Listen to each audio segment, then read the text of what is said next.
Well, I'm Darren Pleasance. I was born in Boston many years ago and then ended up moving to California when I was about 10 years old. Ended up learning to fly in California, went to school in California, and then ended up back in Boston after graduate school.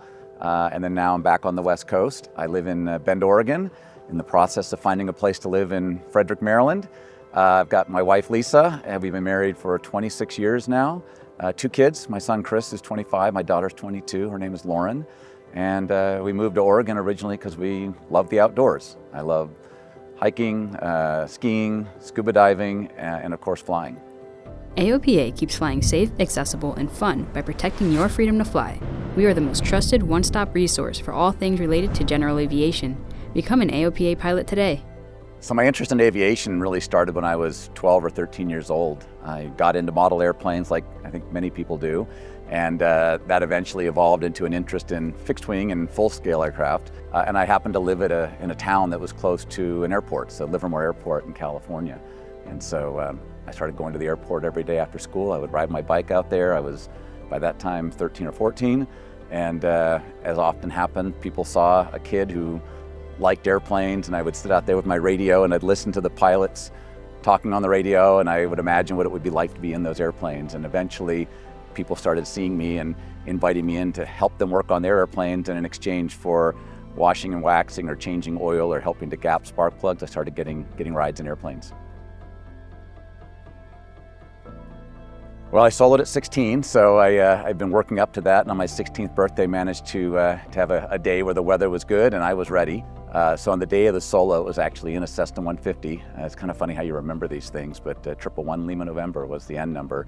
And like for anybody else who soloed, it's one of those things that you never forget. So my path to becoming an instructor really was just a continuation of the aviation journey. I started with my straight CFI, but then quickly went on to my instrument instructor rating and then my multi-engine instructor rating.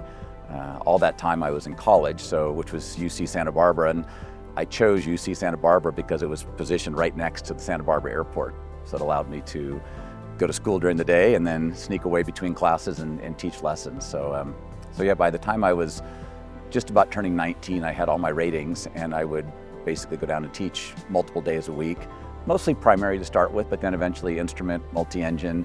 And then today I'm mostly focused on, call it more advanced training. I'm fortunate. I've managed to accumulate a few airplanes over the years. I've got partners in all of them. I've discovered that I can only fly one at a time, and it's good for airplanes to fly. And so because of that, I've been intentional about having at least one, sometimes a couple of partners. And so today I've got the Sea Ray that we have behind me here. I'm in a partnership with 2 other guys in that. I've got an RV6 I've had for several years now. I have a Piper Meridian that I use for commuting back and forth to the job that I'm just now leaving down in the Bay Area. And then I'm part of a group that has a T6 and a P51 down in the Bay Area. So I've got, I guess, 5 airplanes that I've got easy access to, and it's a nice mix of backcountry, as well as go places, as well as nostalgia warbird experiences. A typical flight for me, it really depends on the plane, of course, right? For the Sea Ray, it's typically 40 minutes. It's out to a nearby lake. It's almost always with somebody who's never experienced the joy of float flying, and so it's fun to share that with them. The P51 is somewhat similar. We're not landing on the water, of course, but it's about giving someone who's, in most cases, dreamed of an opportunity to go for a ride in something as nostalgic as a P51 and take them up and give them that experience. And in many cases, it's been older people whose perhaps father was either in a B-17 or in a P-51, and they've often wondered what their parents might have experienced. And so this gives me a chance to share that with them. For me, the emotion of flying is really about, the views, but also the ability to experience the world in a way that most people don't. I love sharing that with other people because they give you that energy back. So my business background came about somewhat serendipitously. I thought I was going to end up being an airline pilot. I was doing all the things one does to become an airline pilot. I was doing flight instruction, I was flying charter, and I ended up getting a job flying for a corporate flight department that had a Citation and a Sabreliner. And so I was traveling a lot, flying the jets around, but when I wasn't flying, the fellow who ran the organization invited me to come into the office and start spending time, if I wanted to, with the attorneys and the accountants and to help out. And I was intrigued. It was something that I thought would be a good skill set to have in addition to flying. And so I started spending a lot of time in the office. And fortunately, that gave me a huge exposure. I got involved with helping him buy and sell companies, learning how to build cash flow statements, and working with his commercial real estate. And so my sort of final 5 years of full-time flying went from about 90% flying and call it 10% in the office to probably 80% in the office and 20% flying. And that's what really introduced me to the world of business. I then went to business school. That gave me more of a formal training, and then went into management consulting, which allowed me to work with some of the biggest companies in the world on some of the most challenging issues that they contend with. And that then led me from consulting into ultimately Google, and then ultimately into Cisco, where I took on increasingly senior roles. So I think my background, which is a mix of both, aviation and business, will serve me well in this role. I certainly hope it does. I think it's, on one hand, founded in aviation, so I think it's critical that whoever got this role needed to be someone who genuinely understood the value of general aviation to all of us, not just as pilots, but communities more broadly. I've been lucky enough to have participated in almost every dimension of aviation, from bush flying in Alaska to aerobatics to backcountry to corporate jets and sort of the wider the expanse of general aviation. And so I would hope to bring that understanding and appreciation for all of those dimensions of aviation into the role. The business side of it, at the end of the day, business is all about being thoughtful about priorities, about having a strategy for how you deliver on your mission. It's about allocating resources in ways that ensure the organization delivers on that.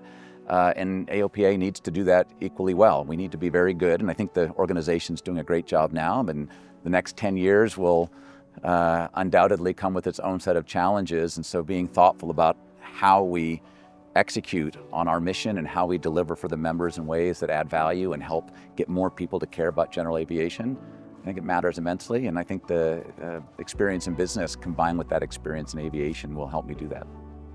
So I'm just now, as you would imagine, beginning to think about what would my role be in the future of AOPA and how might our agenda evolve over time. I think there's a lot of really good things that AOPA is doing, and we should absolutely keep doing it. The advocacy work we do at the federal level and the local level, I think, is foundational to the value we provide to members.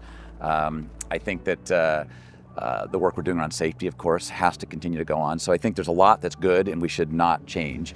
I think there's new areas of opportunity, though, as well. We've got communities out there that don't know much about general aviation, and I think we have an opportunity to go out and reach out to those communities that wouldn't normally find themselves at an airport. I have a good friend who's gotten into aviation, and his quote to me was always, "You got to see it to be it." And his point was, so many individuals don't even know that aviation is an opportunity for them. So I'd love to have AOPA playing a role in helping more individuals out there see the opportunities that exist in aviation. And I also think that one of our biggest challenges is there are non-pilots out there, of course many non-pilots out there in communities around the country and the world, that don't appreciate all the things general aviation does for all of us. And so I think we have an opportunity to help tell that story more compellingly so that more people appreciate all the nonprofit work that goes on out at airports, all the life flights that happen, all the Young Eagles rides that happen, all the flight training that eventually results in people becoming airline pilots that benefit everybody. Those are things that happen at local airports that often aren't talked about, and therefore the narrative around general aviation often ends up being less compelling than it really should be, in my view. Aviation's given me so much, both in the business world as well as the aviation world itself. Opportunities for my family, opportunities to meet incredible people, and opportunities to be super inspired myself and find ways to inspire other people. And so this opportunity I've got now to play the senior role at AOPA and help lead the organization into the next decade and beyond is something I'm super excited about.